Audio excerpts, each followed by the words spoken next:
दंडोत प्रणाम. यदा यदा हि धर्मस्य ग्लानिर्भवति भारत अभ्युत्थानं धर्मस्य तदात्मानं सृजाम्यहम्. परित्राणाय साधूनां विनाशाय च दुष्कृतां धर्मसंस्थापनार्थाय संभवामि युगे युगे. श्रीकृष्ण महाराज म्हणतात, जेव्हा धर्माला ग्लानी येते, अधर्म माजतो, लोक जीवत जीवाचे वैरी होतात, त्यावेळेस धर्माचा लोप होतो, सगळीकडे अधर्म पसरतो. त्यावेळेस परमेश्वर म्हणतात, मी अवतार धारण करतो. यदा यदा धर्मस्य ग्लानिर्भवति भारत अभ्युत्थानं धर्मस्य तदात्मानं सृजा. परित्राणाय साधूनां, 3 गोष्टीसाठी येतात ते. परित्राणाय साधूनां, साधूचं रक्षण करण्यासाठी, आणि दुष्कृत्य करणाऱ्याला ठार मारण्यासाठी, विनाशायचं दुष्कृतां, आणि तिसरी गोष्ट म्हणजे ज्ञान देण्यासाठी. धर्मसंस्थापनार्थाय संभवामि युगे युगे. असं 3 गोष्टी करण्यासाठी परमेश्वर येतात.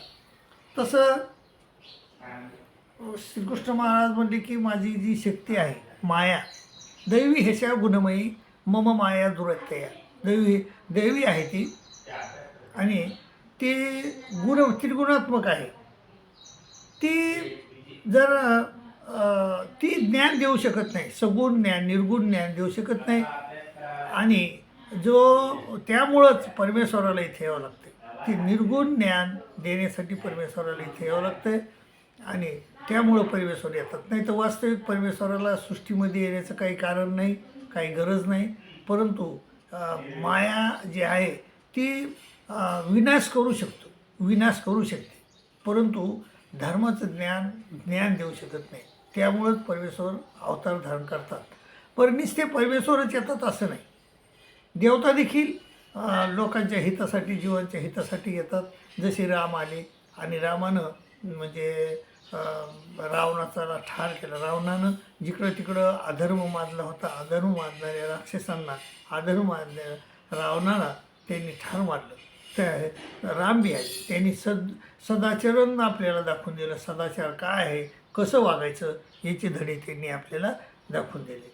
देवता येतात, आणि तसेच जीव देखील येतात. काही अनेक जीव असतात की ते जीवाच्या लोकांच्या हितासाठी काम करतात. जसे, आणि संसाराची आसक्ती न धरता, परिवाराची आसक्ती न धरता, सर्व लोकांची वासुदेव सर्वमिती सहमात्मा सुदुर्लभ असे ते सगळीकडे परमेश्वर बघतात. ते जसं आत्मोपेन सर्वत्र समम पश्यति योजना सुखमो या दुःखम सहयोगी परमो. तर ते म्हणजे आपला आत्म्याला जसे दुःख होतं आहे, तसं दुसऱ्याच्या आत्म्याला दुःख होतं आहे, हे समजून ते दुसऱ्याला दुःख नाही तर सुखच देतात.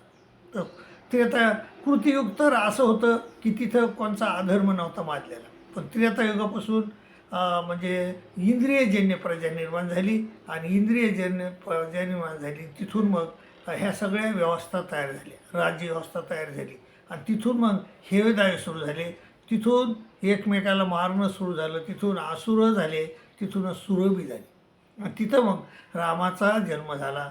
त्या रावणाचा निपात करण्यासाठी रामाचा जन्म झाला त्रेतायुगात. आणि त्रेतायुगात अनेक ऋषी मंडळी होऊन गेले, जे लोकांना त्यांनी सद्विचार सांगितला, आणि वेदाचं लिखाण झालं त्यावेळेसच. आणि नंतर मग द्वापार लागलं. द्वापारामध्ये देखील मग जिकडं तिकडं हे दानव माजले.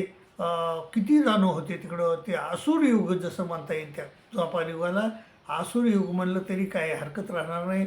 कारण कंस, त्याचा सासरा जरासंध, असे अनेक पुन्हा असे अनेक म्हणजे दुष्कृत्य करणारे लोक द्वापार युगात तयार झाले.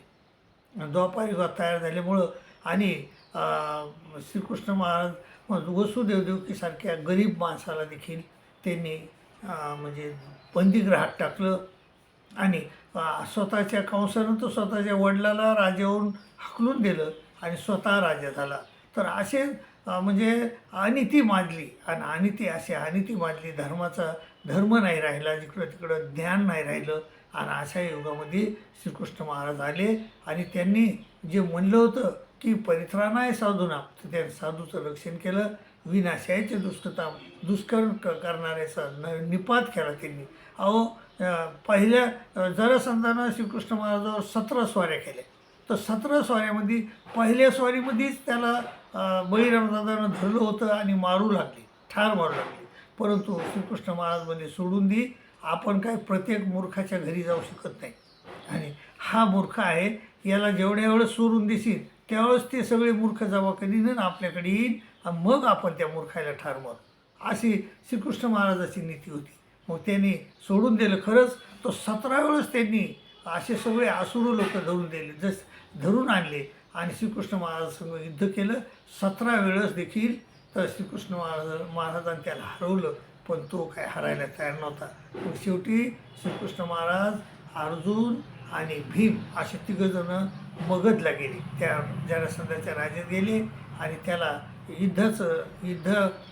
गदा युद्धाचं आमंत्रण दिलं आणि तिथं मात्र त्याला ठार मारलं. तर असं विनाशाचे दुष्कृत्य करणाऱ्याला ठार मारण्यासाठी आणि परित्राणाय सुधारणा, साधूचं रक्षण करण्यासाठी आणि धर्मसंस्थापनार्थ ज्ञान देण्यासाठी आणि अर्जुनाला समोर करून त्यांनी गीतेचं ज्ञान सगळ्या जगासाठी दिलं. असे श्रीकृष्ण महाराजांना आले आणि मायबाभाऊ.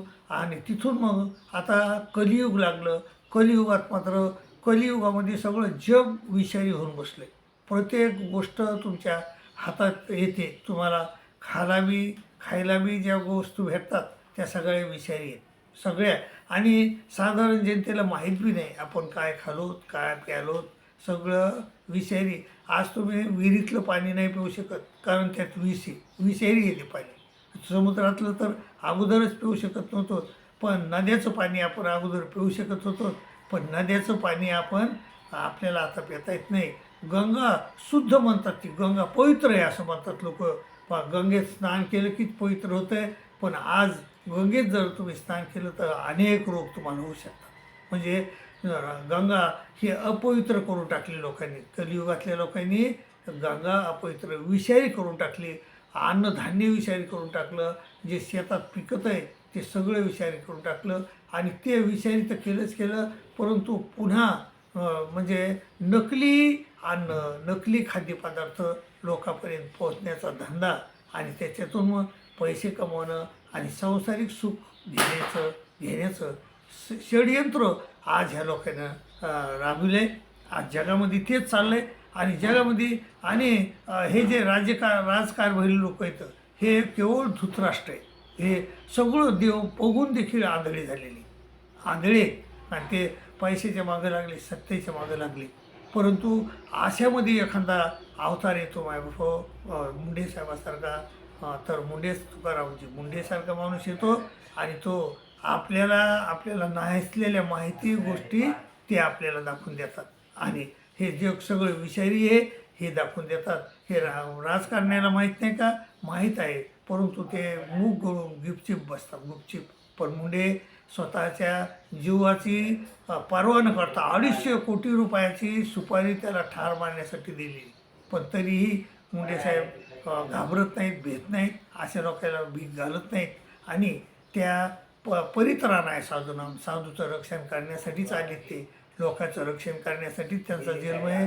मायबापा असे युग पुरुष असतात. शिवाजीराजे युग पुरुष होते, श्रीकृष्ण महाराज तर परमेश्वर अवतार होते.